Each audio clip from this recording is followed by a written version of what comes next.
আজকে আমি রান্না করব মোচার বড়া দিয়ে রসা। তো প্রথমে কাঁচা লঙ্কা লঙ্কা ভেজে নিলাম, আর মোচাগুলো আমি আগেই সিদ্ধ করে রেখেছি।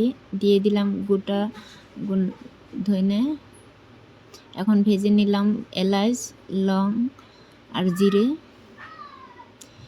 মোচাগুলো আমি পেস্ট করে নিয়েছি, এর মধ্যে দিয়ে দিলাম চালের গুঁড়ো আর বেসন, দিয়ে দিলাম কাঁচা লঙ্কা, দিয়ে দিলাম ধনে পাতা কুচি, দিয়ে দিলাম স্বাদ মতো লবণ, হলুদ গুঁড়ো, দিয়ে দিলাম একটু করে কাশ্মীরি লঙ্কা গুঁড়ো।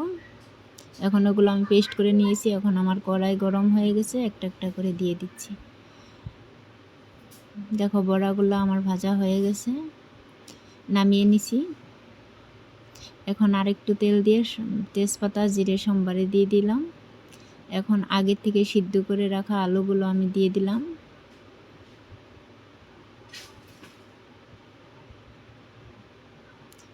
একটু নাড়াচাড়া করে এখানে দিয়ে দিলাম লবণ আর হলুদ গুঁড়ো,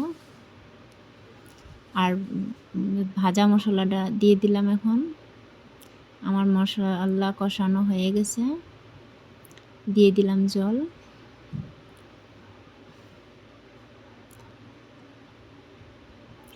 জলটা জাল হয়ে গেছে।